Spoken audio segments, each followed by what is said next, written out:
Waste central railway मजदूर संघ का आगामी द्विवार्षिक अधिवेशन 2 व 3 दिसंबर को कोटा में होने जा रहा है, जिसको लेकर सभी तैयारियों को अमली जामा पहनाए जाने का कार्य युद्ध स्तर पर जारी है। मंडल सचिव अब्दुल खालिक ने बताया कि इस अधिवेशन में जबलपुर, भोपाल एवं कोटा मंडल के हजारों रेलकर्मी सम्मिलित होंगे। ये रेलकर्मी अपनी लंबित मांगों के साथ साथ कार्यदशा में सुधार सहित संगठन को मजबूत करने की रणनीति बनाएंगे। उन्होंने बताया कि कोरोना काल में जब हर तरफ काम बंद था, तो रेल कर्मियों ने दिन रात गाड़ी संचालन कर ऑक्सीजन, राहत सामग्री एवं माल ढुलाई लगातार कर अपना अमूल्य योगदान दिया था और इस अवधि में रेलवे ने रिकॉर्ड माल ढुलाई भी की थी। बावजूद इसके 18 माह तक महंगाई भत्ता नहीं दिया गया। पुरानी पेंशन स्कीम की मांग भी जोर पकड़ रही है और रेलकर्मी राजस्थान और छत्तीसगढ़ का उदाहरण दे रहे हैं। हाल ही में 17 नवंबर को रेल मंत्री द्वारा घोषणा हुई थी कि सुपरवाइजर को अपग्रेडेशन का लाभ 5,400 रुपये तक मिलेगा, किंतु सुपरवाइजर ग्रेड में अपग्रेडेशन में कई विभागों के सुपरवाइजर इस लाभ से वंचित हो गए हैं। इस मांग को भी उठाया जाएगा। इसके अलावा रेलवे में रिक्तियों की संख्या काफी अधिक होने के कारण रेल कर्मियों को अधिक कार्य करना पड़ रहा है। निजीकरण के कारण सुरक्षा प्रभावित हो रही है। इस अधिवेशन में सामान्य सभा, सीसी की बैठक सहित युवा सम्मेलन भी आयोजित होगा। 2 दिसंबर को स्टेशन के सामने खुला क्षेत्र होगा, जिसमें राजस्थान सरकार में नगरीय विकास एवं स्वायत्त शासन मंत्री शांति धारीवाल मुख्य अतिथि होंगे। एनएफआईआर के अध्यक्ष गुमान सिंह एवं महामंत्री डॉक्टर एम राघवैया मुख्य वक्ता होंगे। खुले सत्र का उद्घाटन पश्चिम मध्य रेलवे के महाप्रबंधक सुधीर कुमार गुप्ता करेंगे। खुला सत्र से पूर्व रेलकर्मी एनपीएस के विरोध में कोटा वर्कशॉप से एक विशाल रैली भी निकालेंगे। नियाज मोहम्मद, ई न्यूज राजस्थान, कोटा।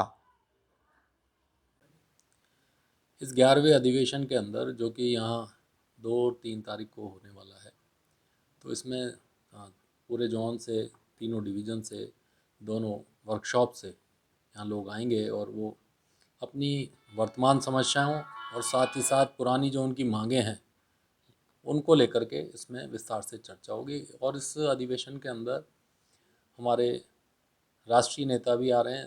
राघवैया जी, जो कि एनएफआईआर के महामंत्री हैं, वो आ रहे हैं।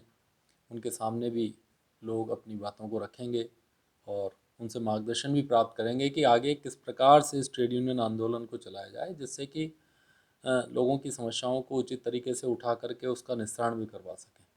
और कई चीज़ें हैं उसके अंदर।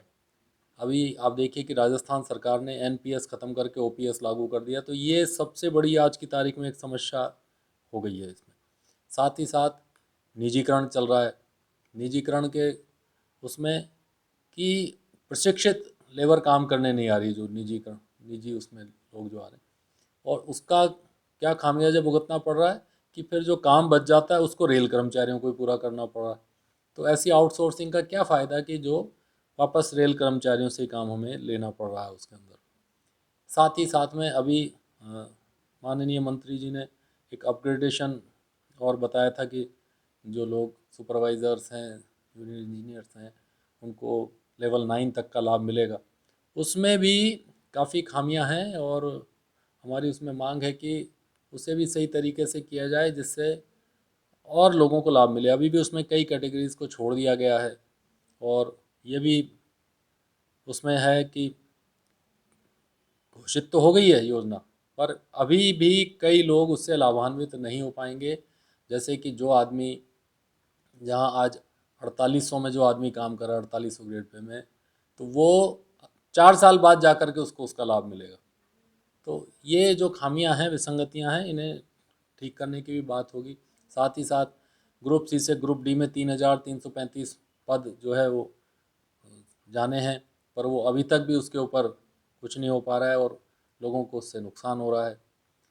रनिंग स्टाफ जो है उसको इनकम टैक्स में कब से मांग चल रही है कि उन्हें रिबेट मिले, तो उसके लिए पे कमीशन आ गया, पर उसके बावजूद भी जो फार्मूला था पुराना वो संशोधित नहीं हुआ, जिससे उनको काफ़ी इनकम टैक्स देना पड़ रहा है। तो रनिंग कर्मचारी भी अपनी बात को बुलंद करेंगे, अपनी आवाज़ बुलंद करेंगे।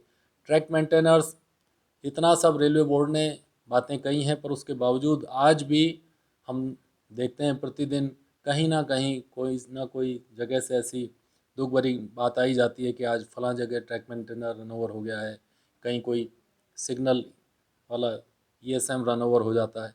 तो वहाँ जो खामियां हैं उन्हें भी ठीक करने की आवश्यकता है। सेफ्टी डिवाइसेस वगैरह देने की बात हुई थी, रक्षक देने की बात हुई थी, वो सब अभी दूर की बात है। 2 दिन तक चलने वाली इस अधिवेशन के तहत किन किन गतिविधियों को किया जाएगा?